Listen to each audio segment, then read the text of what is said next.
Welcome back everyone. Let's go ahead and kind of do an updated review on the Mac Mini of 2018, the last Intel Mac that Apple ever made for the Mac Mini lineup, and let's go and see how it holds up 4 years later in 2022. Now if you want to pick up this Mac, links will be down in the description. I'll probably also leave an M1 Mac Mini down there too, mostly because I would probably prefer you to recommend buying the Mac Mini, the M1 model, but there are still some advantages for this Intel Mac Mini, to be completely honest. Now this specific model came out in 2018, so it's approaching 4 years old now, and Apple is still selling it for $1,099. Technically more, well, it is more than the base model of the M1 Mac Mini, but I always saw these two and I always kind of looked at them as two different counterparts. There are still some advantages of buying an Intel Mac, but I would still probably recommend just buying the M1 Mac Mini. But starting off with the outside, this Intel Mac Mini actually comes in a really good looking space gray color. I pretty much forgot about the space gray color until I picked one of these up about a month ago, and I actually do like the design of this thing. Obviously it looks the same,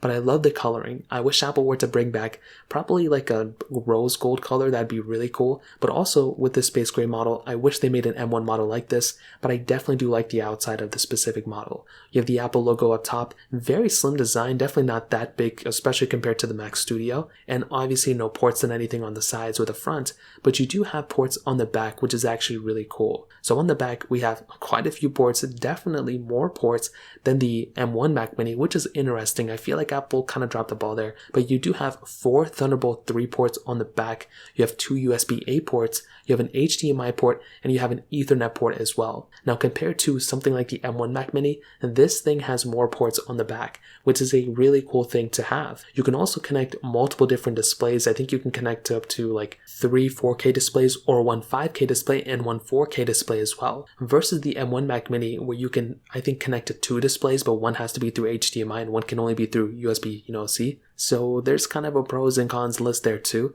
but definitely when it comes down to the port selection and the monitor support, the Intel Mac Mini has some advantages here, and that's something that has, at first didn't really seem like a big deal to me, but now after using so many monitors, I actually do like having as many monitor support as possible, and that's probably the thing that's going to, soon get me to start upgrading my MacBook, because I need more, monitor support, to be honest. Now you can always go ahead and connect, a dongle to increase the port selection. You can add SD cards that way too. So definitely this thing has a huge amount of port selections you can choose from. So that definitely gets a thumbs up for me in that standpoint. Now the amount you can spec this thing out to really does depend on which model you prefer. So you can get up to an Intel Core i7 processor in this thing, which is cool. You can get up to 6 cores of your CPU.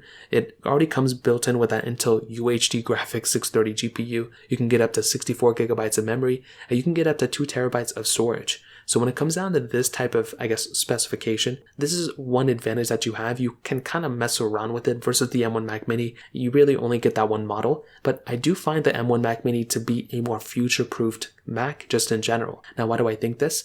Well, mostly with this Mac Mini, it's already 4 years old by now. It's 2 years older than the M1 Mac Mini. And the way I see it, because Intel and Apple kind of split ways, the support that Apple is going to give for Intel Macs, I just don't think it's going to be as long as this M1 chipset. Apple has not only thrown so much development money for this M1 chipset, but they've just thrown so much marketing power and marketing dollars to that M1 chipset as well. They pretty much, spread it everywhere they can go with it, in my opinion. And because of this, it probably makes the most amount of sense that Apple is going to support the, M1 models of the Macs much longer than they are going to do for the Intel Macs. So because of this, if you plan on getting this Intel Mac Mini, it's definitely still going to be supported for the next couple of years, but I don't think it's going to have as long as a life as the M1 Mac Mini in terms of years. So if the Mac Mini may last, 6 years altogether, or 7 years, I think the M1 Mac Mini could last 8 years, maybe 10 years. We've never really seen Apple, create a Mac with their own chipset inside at this level. So it could last for a very long time, it may not, but I guess we'll just see what happens in the future. But if you want the Mac that's going to last you the longest amount of time, the M1 Mac Mini is probably going to do it. But this Intel Mac Mini has some features up its sleeves as well. You have more ports you can choose from. You can spec this thing out more than the other ones.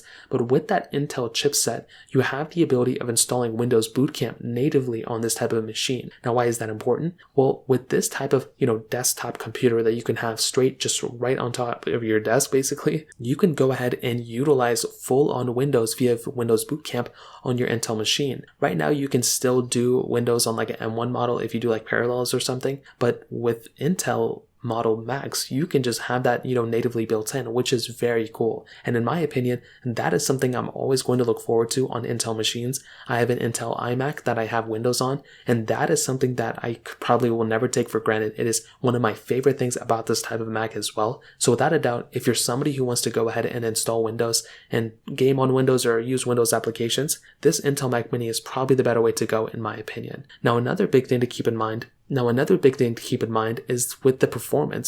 This Intel Mac Mini's performance can really be as good as you want it to be in terms of speccing this thing out for your specific use case. But in my opinion, in my specific use case that I do every day, I'm not really like a power user. I would definitely say I'm editing a bunch of videos and everything, which is totally okay. My MacBook Pro can easily handle that. It is the M1 model though, but still with this Intel Mac Mini, for the few things that I did with it, definitely, I think it's a more than capable machine. I don't think it's slow or even way slower than the M1 Mac Mini model. Because this thing can be specced out, you can get more RAM on this model than the other Mac Mini, so that's really good. And with 2 terabytes of storage, you're probably not going to be running out of storage anytime soon. I definitely do think the only time that I would probably say is maybe feeling a little bit slower is maybe with like app opening speeds. I noticed that with the M1 chipset, very fast at opening up certain applications, which is really cool, especially Apple native apps. With the Mac Mini, this one, I still think it's pretty good, but I don't necessarily think it's like worth the, extra money to go. I do think it's good, but I just don't notice that big of a difference in terms of speed, mostly because these things are brand new. If I was using this thing for like 2 years, maybe I'd be able to tell, but I think for the bit of time that I messed with it and I compared it to the Mac Studio, I think this thing handles everything that I threw at it perfectly well. But there are some things that kind of throw me off with the whole entire Mac Mini lineup, and when you're getting into this price range of $1,099, you do have to keep in mind that the Mac Mini just comes with the Mac Mini itself. It doesn't come with a Magic Mouse, it doesn't come with a Magic Keyboard.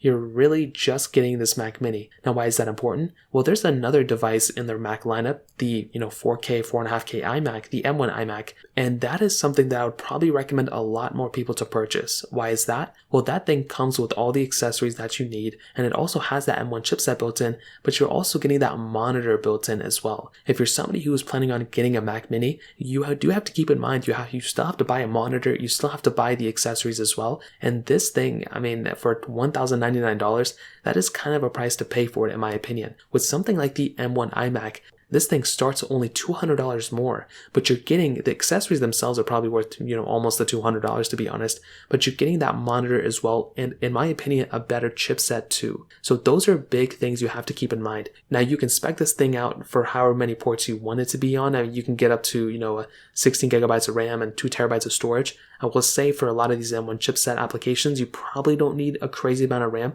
It is nicer to have more RAM though. So when it comes down to these two things, I would probably side for a majority of people out there to go for that M1 iMac. It just makes way more sense to me in my opinion.